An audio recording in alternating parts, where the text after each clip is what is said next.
olhos, entrar em sintonia. Então, que nós possamos nesses instantes nos conectarmos com a espiritualidade amiga que se faz presente, ministrando o passe. Imaginemos uma cascata de luz descendo sobre nossas cabeças, limpando toda a nossa aura, todo o nosso corpo físico, nossa mente, e repondo as nossas energias com uma energia curativa, de calma, de paz e de harmonia. E agora, sintonizemos os nossos pensamentos e elevemos a Jesus mais uma vez.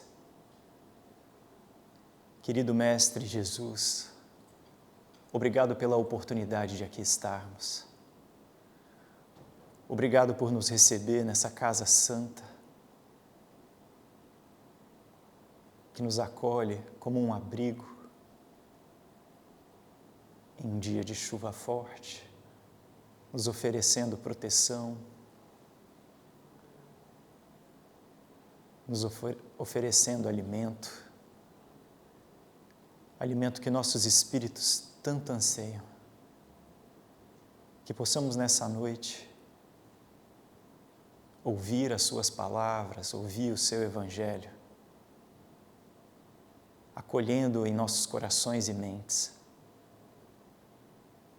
levando para os nossos dia a dia e para uma mudança prática, capaz de nos beneficiar e fazer brilhar um pouco mais forte o amor que habita em nós. Envolve a cada um aqui presente, encarnados e desencarnados. Inspira-me na preleção da noite para que sejam as suas palavras a serem ditas. E ser conosco, hoje, agora e sempre. Que assim seja. Bom, então, mais uma vez, muito boa noite a todos. Obrigado.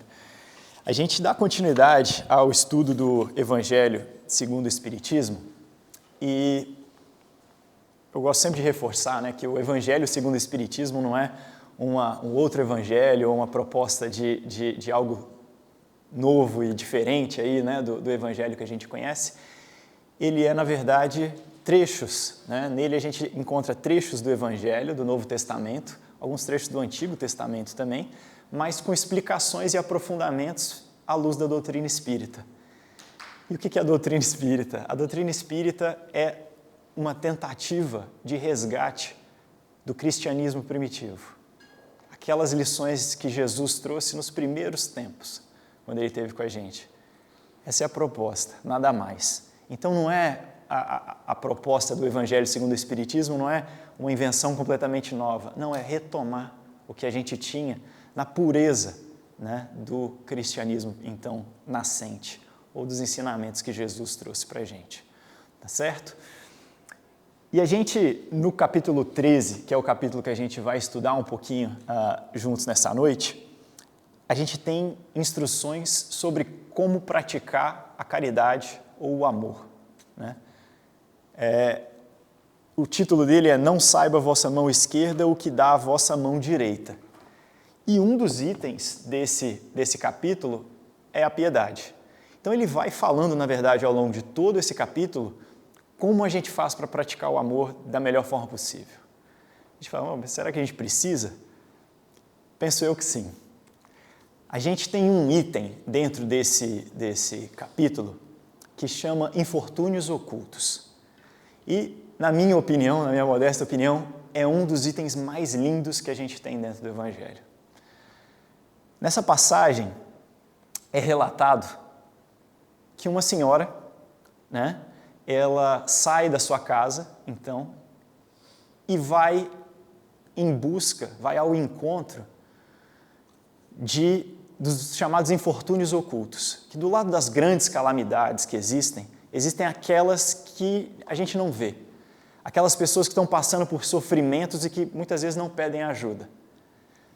E a caridade verdadeira sabe ir atrás, identificar e socorrer. E aí nesse item, conta como que é a trajetória, então, como que é a jornada dessa mulher. Uma mulher bem vestida, mas com roupa simples, se faz acompanhar de uma jovem, de mais ou menos uns 13 anos de idade, e ela entra em várias casas diferentes, que estão passando por dificuldades, e vai levando alimentos, medicamentos, uma palavra de conforto. E no relato fala que ela faz tudo isso levando palavras que fazem as pessoas que recebem receber sem corar. Ou seja, faz de uma forma que parece que ela não está fazendo caridade. Faz de uma forma que parece que ela está só trocando amizade com alguém. E aí já ficam algumas dicas aí pelo caminho para a gente. E aí ela não pergunta o partido político das pessoas que ela ajuda, ela não pergunta a religião que essas pessoas professam, ela simplesmente vai e ajuda. E aí quando ela sai de lá, ela passa no hospital, porque nessa casa que ela foi socorrer, o marido, isso se passa ali no século XIX, entre o século XVIII e XIX, o marido estava acamado e não conseguia prover. E não tinha seguridade social naquela época, né? Então, se você para de trabalhar, você para de receber e aí todo mundo passa fome, né? Afinal, era assim. Então, ela vai lá no hospital e fala, sua família não está desamparada, né? Suas crianças vão para a escola agasalhadas, sua esposa está recebendo todo o medicamento, toda a atenção e alimento que ela precisa, então pode ficar tranquila. E aí depois a passagem começa a explicar, mas por que ela se faz acompanhar daquela adolescente? Aí é a filha dela, que ela leva para poder ensinar, através do exemplo, a verdadeira caridade. Aí por que ela está trajada daquele jeito, com vestes simples, sendo que a passagem revela que ela é muito rica? É que é para não ofender aqueles que ela está indo ajudar, com o luxo dela. E aí conta que à noite sobe aos céus uma sinfonia de preces por ela. Judeus, protestantes, muçulmanos, todos a bendizem e pedem a Deus por ela, cada um na sua própria fé. E aí a filha dela vira para ela e pergunta assim, mãe, me dá alguma coisa que eu quero ajudar também. Ela fala assim, se eu te der alguma coisa para você ajudar, na verdade eu que estou fazendo a caridade. Então, eu não vou fazer isso. Mas se você quiser ajudar de verdade, você vai comigo nas visitas e ajuda as pessoas. Porque quando você dá atenção, isso também é caridade. Agora, se isso não for suficiente para você, aí você aprende a fazer roupas com as suas mãos e você vai fazer umas roupas e aí a gente vai levar para elas na próxima vez que a gente for. E aí conta, fechando esse conto, né, que as circunstâncias uma vez levou até a porta dela uma das pessoas que ela ajudava. E aí logo na porta, essa mulher reconheceu a benfeitora. Fala, nossa! E aí ela vira para a pessoa que ela ajudava e fala, silêncio, não conta para ninguém. E aí termina falando, assim falava Jesus. Então, um trecho lindo que a gente poderia falar só em cima dele sobre como praticar a caridade, né? E cheio de lições. Mas a passagem e esse capítulo vai além, esse é só um trecho, então eu já deixo aqui o convite para vocês lerem, porque é muito bonito esse capítulo do Evangelho. E aí tem um item chamado piedade lá. E aí a piedade, ela é esse sentimento de compaixão. É esse sentimento que faz com que a gente saia da indiferença e se sensibilize com a dor do outro. Né? E os Espíritos falam então um pouquinho e relatam um pouquinho sobre a piedade.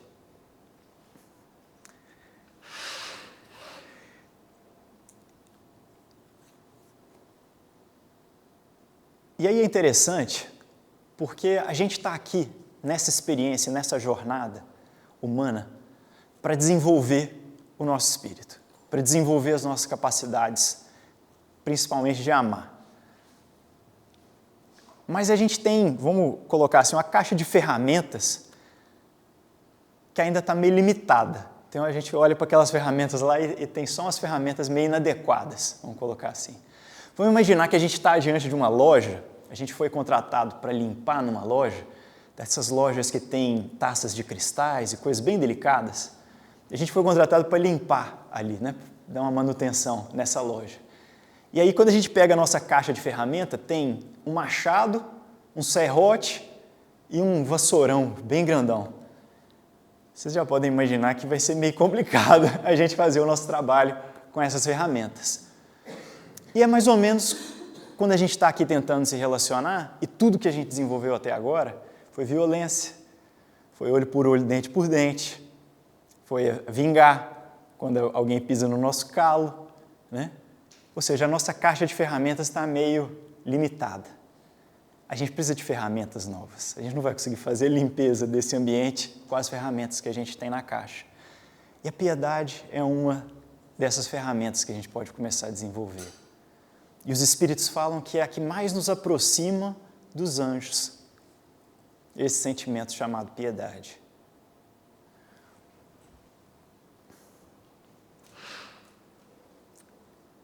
E a gente está vivendo um tempo onde a gente pode usar muito esse sentimento. A gente está vivendo um tempo onde nunca houveram tantos suicídios, onde a gente tem irmãos nossos em guerra e massacres acontecendo. Um caminho é olhar para o lado e falar assim, bom, não está me afetando, então está tudo bem. Isso é o que talvez está na nossa caixa de ferramentas até agora, mas se a gente começa a desenvolver essa nova ferramenta chamada piedade, a gente começa, poxa, será que não dá para fazer alguma coisa? Eu aprendi outro dia com o Mai que muçulmanos e judeus são todos da mesma família. Então a gente está vendo uma briga de família, né, acontecendo. E quando a gente pensa em humanidade, eu acho que a pandemia nos ensinou um pouco disso. A gente viu que a gente está todo mundo ligado, né? Que não tem essa de eu estou desconectado, aqui está tudo bem, né? A gente está aqui bem, então está tudo bem. Não tem jeito de ser assim. Mas é difícil a gente falar de piedade, às vezes, em situações tão difíceis. Será que eu consigo fazer alguma coisa de onde eu estou? Acho que se a gente quiser, tem jeito de fazer. Mas se talvez está muito distante, poxa, Elias, começou pegando muito pesado, tá difícil. Vamos começar então treinando a nossa piedade com quem está em volta? Porque tem gente sofrendo também. Não, mas estou na Austrália, né? Esse paraíso aqui, não tem ninguém aqui sofrendo. Se isso fosse verdade, não tinha tanto suicídio nesse país. Então tem muita gente sofrendo e às vezes calado do nosso lado. Se a gente for um pouquinho sensível, a gente pode começar a descobrir esses sofrimentos ocultos. E essa é uma forma de ajudar. Essa é uma forma de desenvolver o nosso sentimento de piedade. Mas uma coisa bonita que a gente tem aqui no Espiritismo é perspectiva. Porque o Espiritismo ajuda a gente a ganhar perspectiva. E às vezes é necessário uma nova perspectiva para a gente desenvolver piedade, ou para a gente desenvolver qualquer outro sentimento ou qualquer outra ferramenta da nossa caixinha. Que quando a gente está bem e está tudo bem com a gente, às vezes é difícil da gente desenvolver uma empatia, uma compaixão, uma piedade. E quando a gente tem uma visão materialista, que é essa aqui, ó, isso aqui é tudo que existe, né? E aqui o que interessa é a gente ganhar bem, ficar rico, né? E ter tudo do bom e do melhor. Eu falo isso de carteirinha, porque eu já fui ateu por vários anos da minha vida e tinha um pensamento muito mais limitado. E aí o Espiritismo ele ajuda a gente com perspectiva. É uma visão diferente. Perspectiva é, às vezes, dar um passo para trás ou dar um passo para o lado. Você olha a mesma coisa e você fala, caramba, é diferente do que eu imaginava. Você começa a ver uma visão mais completa, né, da coisa. Tem uma história interessante sobre a questão da perspectiva, né? Que Gandhi, ele estava caminhando e um soldado britânico, ele se aproxima, né, de Gandhi e desfere um soco. Então dá um socão e Gandhi cai no chão, tal a violência do gesto. E aí quando ele levanta, ele não esboça qualquer reação de quem ia revidar. E o soldado vai e dá outro soco. E ele cai de novo e ele levanta. Só que aí as pessoas que já conheciam ele começam a se revoltar e vão cercando o fecho, né, ali em torno do soldado. Vão fechando o cerco em torno do soldado. E aí o soldado, não satisfeito, ele vai e esbraveja, né, para Gandhi. Fala assim, covarde, quem foi que te ensinou a ser desse jeito? E aí Gandhi aponta o dedo para o pescoço do soldado e fala, foi esse que está crucificado aí no seu pescoço. Era um crucifixo, né? Gandhi não era cristão. Esse é um detalhe importante dessa história.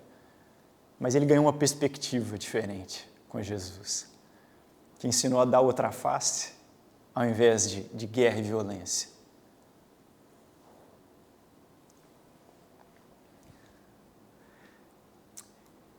E uma das perspectivas que o Espiritismo ele traz para a gente, e aí é sensacional a gente pensar sobre isso, é que até então, a gente pensava, por exemplo, em céu e inferno como local que a gente ia, né? Então a gente pensou por muito tempo assim, né?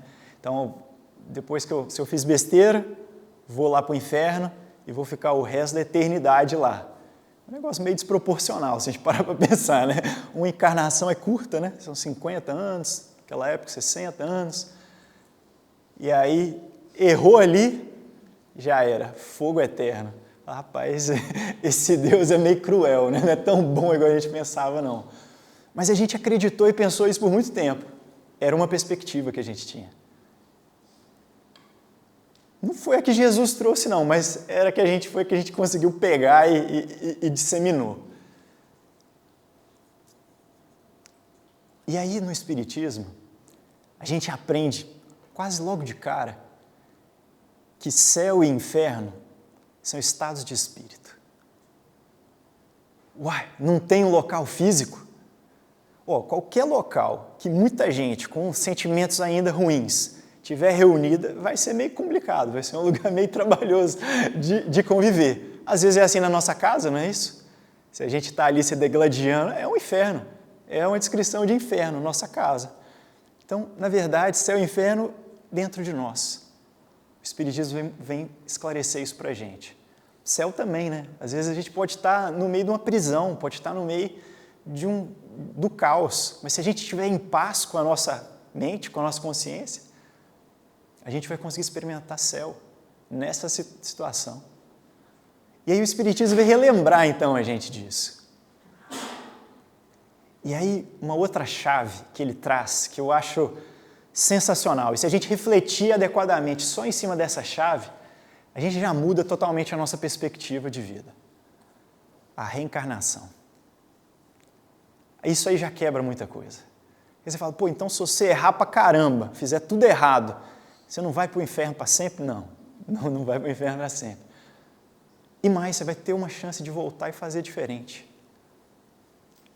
Aí se eu errar de novo, outra chance. E quantas? Quantas forem necessárias. Essa chave da reencarnação, ela muda tudo. Porque aí ela também começa a colocar, hoje eu estou aqui, nessa situação bem boa, na Austrália, problema nenhum, mas daqui a pouco pode ser que eu esteja num lugar um pouquinho mais complicado. Mas eu ia querer que alguém olhasse para mim, que alguém me ajudasse nesse outro lugar mais complicado. E aí vai trocando a gente. E a encarnação, ela vai trazendo justamente isso. Perspectiva. Perspectiva nova. Uma hora eu estava lá matando todo mundo. Como brinca o Maier comigo, né? Cortando a cabeça do pessoal. Diz que Elias, né, mandou cortar a cabeça do pessoal no Velho Testamento. Então, cortando a cabeça de todo mundo. Pô, tava do lado de cá da espada, eu estava atirando em todo mundo, estava do lado de cá do gatilho, tranquilo, né? Fácil de resolver as coisas. E aí, daqui a pouco, a gente é colocado do outro lado dessa conversa. Eita, mas pô, ter a cabeça cortada não é assim tão bom. E aí a gente vai aprendendo. À medida que a gente é colocado em um ponto, em outro ponto, a gente vai aprendendo. E vai ganhando perspectiva.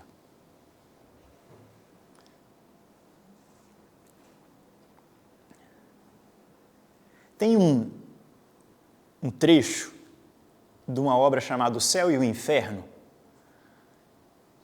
que foi organizada por Allan Kardec, onde ele explica então um pouquinho sobre isso. Ele vai explicar sobre céu e inferno. E aí é muito bom, muito bom. No Livro dos Espíritos existe toda uma seção de perguntas e respostas sobre isso, né? Mas nesse livro ele organiza um pouco mais o pensamento, né? E é interessante porque o método de Kardec, ele era um jornalista e um pedagogo, né? Ele serviu para a gente como um jornalista. Então ele entrevistava os espíritos.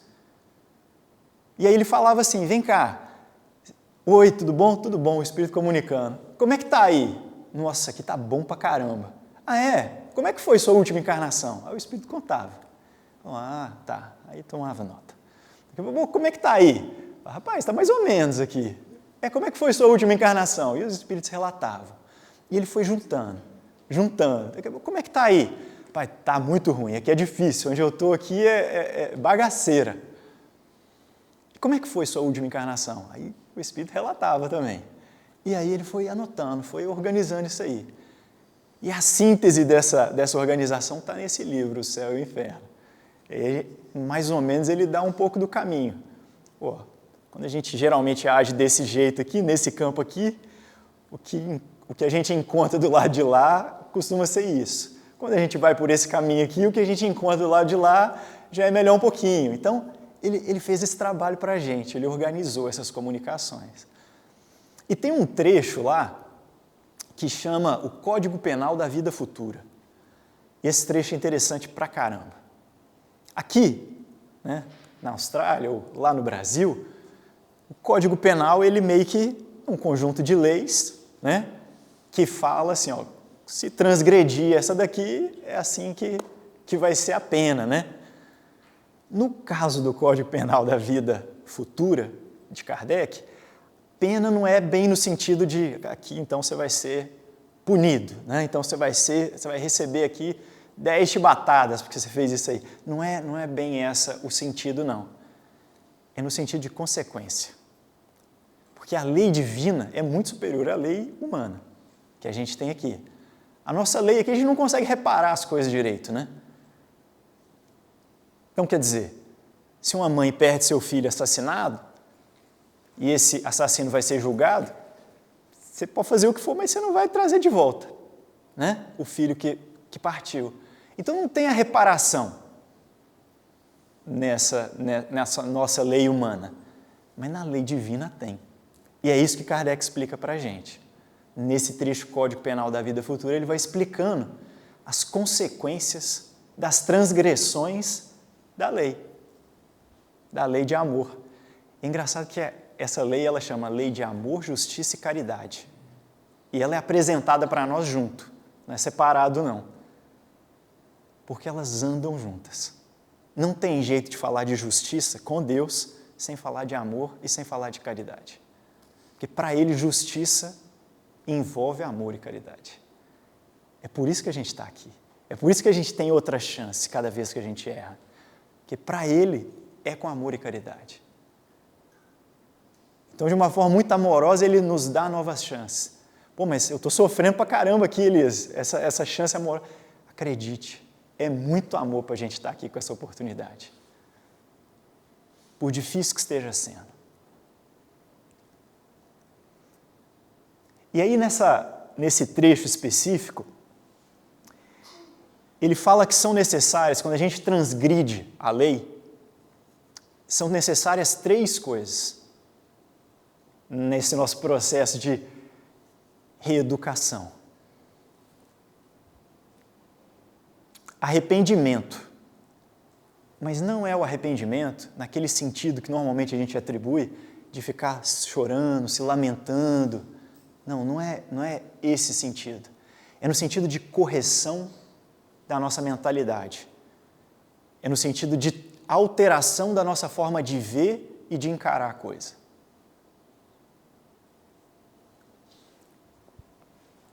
O segundo é expiação.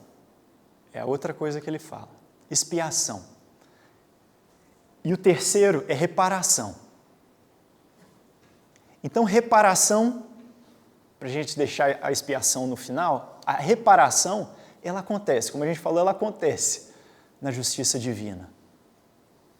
Você tirou a vida daquela pessoa, agora você vai ter a oportunidade de restituir a vida.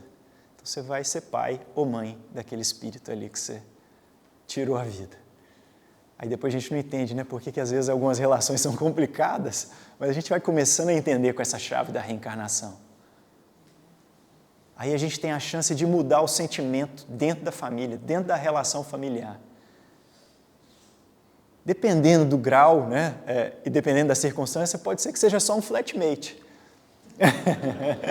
E não necessariamente um filho ou uma filha nossa, né? Então, aquele flatmate difícil que eu estou obrigado aqui a conviver com ele, pode ser que seja uma oportunidade de uma reparação, né? E o Espiritismo veio alertar a gente para isso. E aí a gente começa a ver as coisas então diferente, assim, né? Em vez de ver só como dor, como dificuldade, peraí, pode ser que tenha uma oportunidade aqui, né? Seja realmente uma forma de eu reparar, às vezes, um mal, às vezes uma dificuldade que eu causei para aquele espírito em outra época.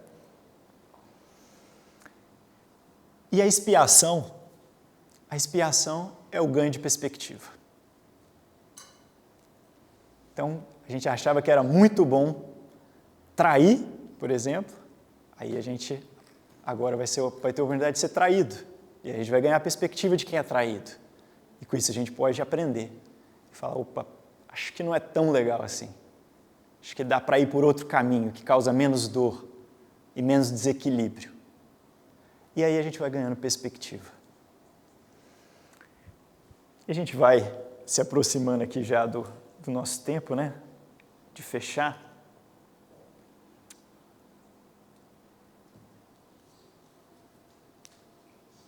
E aí vale lembrar um trecho de Jesus. Jesus, depois de 3 anos de vida pública, falando de amor, falando de perdão, falando de amar os inimigos, de caridade, demonstrando caridade, curando as pessoas, ele então é cercado ali para poder ser crucificado. E aí, nessa hora, Pedro está do lado dele, num ato até instintivo, tira a espada dele e arranca a orelha do soldado. E aí, nessa hora, Jesus, né, em vez de falar, vamos embora, agora abriu aqui o caminho, vamos embora, vamos todo mundo embora, ele fala, Pedro, embainha a tua espada, porque quem com a espada fere, com a espada será ferido. Ele já estava falando dessa lei aí, né, ensinando ali, falou assim, ó, acabou de perder uma orelha, né, Pedro? Então, guarda aí. Aí pegou, curou a orelha do guarda que foi lá prender ele e foi levado. Então, Jesus, ele veio trazer perspectiva. O Evangelho, a boa nova, é perspectiva.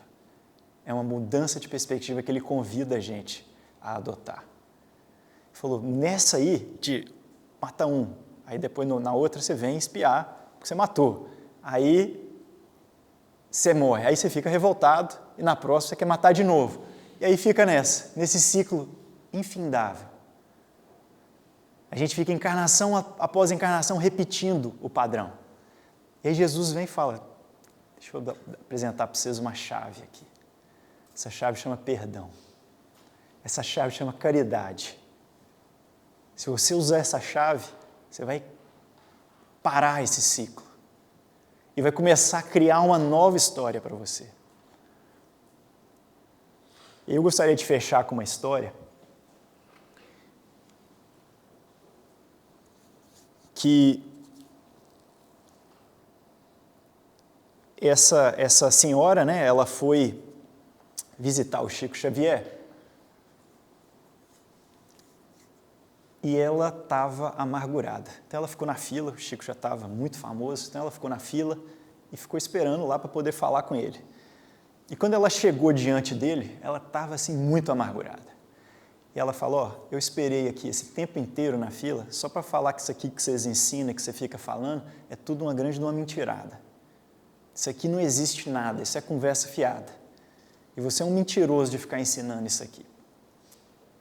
E aí o Chico vira para ela, com aquela doçura que ele já tinha conseguido atingir, né? Que não se abala com o que vem de fora, não sai da sintonia. Ele vira para ela, chama ela pelo nome, ela nem tinha se apresentado. E aí ele fala assim, por que você está me falando isso? Aí ela fala, porque minha mãe, ela ficou a vida toda enfurnada num centro espírita desse aí.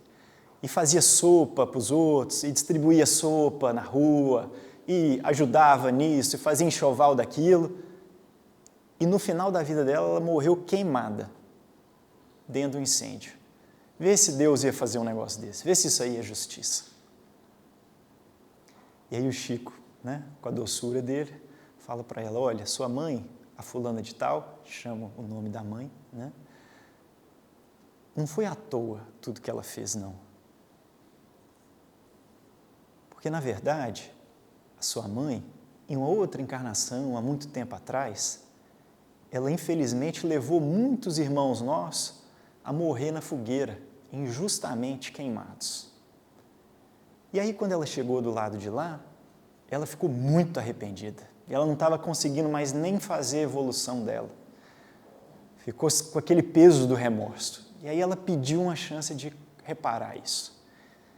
E aí, o programa dela para essa encarnação, ela ia desenvolver uma doença chamada fogo selvagem, que a sensação é como se estivesse sendo consumido por fogo por dentro. Naquela época não tinha jeito de amenizar isso aí não, então ela ia ficar sofrendo isso aí a vida inteira, a encarnação inteira, 40 anos. E aí o Chico falou, mas quando os espíritos encarregados por nos ajudar e por ajudar a evolução da sua mãe vieram entregar o que ela tinha se comprometido, eles viram ela trabalhando e exercendo o amor que é o nosso objetivo. E aí eles decidiram, por bem, que ao invés de 40 anos sofrendo, ela só ia precisar de 40 minutos no final da encarnação dela. Porque como nos ensina a mensagem de Jesus, o amor cobre a multidão de pecados.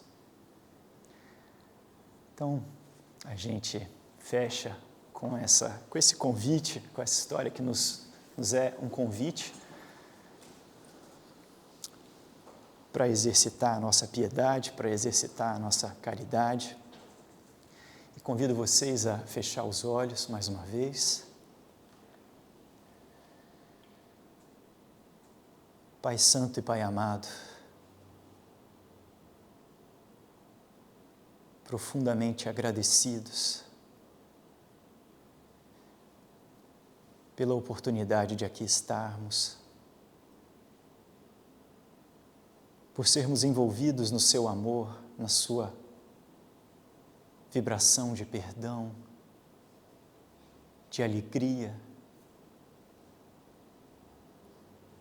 Pedimos que renove as nossas forças íntimas, que abasteça os nossos corações com a mais pura e santa caridade, que nós possamos exercer a piedade no nosso dia a dia, em todas as oportunidades que tivermos. Estende esse amor e estende essas bênçãos a todos os nossos entes queridos, nos dois planos da vida.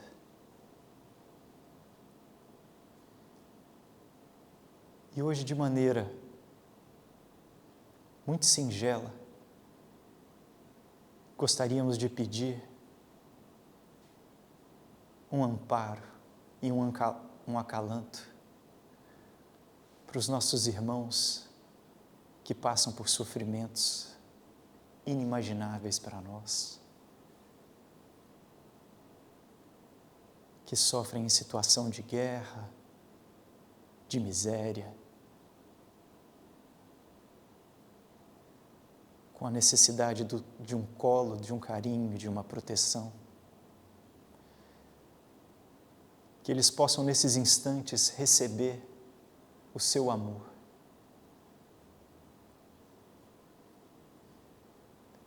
E serem tocados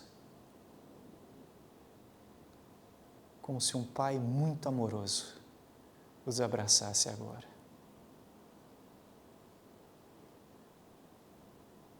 Obrigado mais uma vez pela oportunidade. Se algo de bom aqui foi feito, e se a mensagem teve serventia, essa é a sua parte, Pai amado, e só a Ti devemos a nossa gratidão. Mas se a mensagem teve alguma parte incompleta ou imperfeita, essa foi a minha parte humana e por ela eu peço perdão. Ampara-nos de regresso ao nosso lar e sê conosco, hoje, agora e sempre. Que assim seja.